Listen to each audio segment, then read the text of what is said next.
Hello guys, in today's video I will be showing you how to fix Threads green screen problem. So the answer is easy, just go to the settings, then scroll down to the apps section, and then go to the search and search Threads, and then go to the storage, and here you will find this clear cache option. Click on it.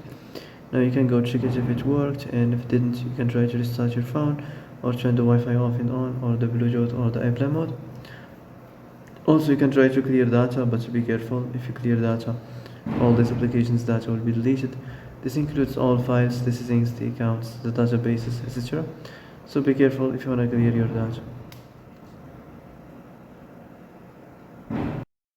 And that's it for today's video. I hope this is the answer you've been looking for. If you like this video, don't forget to like and subscribe, and see you in the next video. Thanks for watching.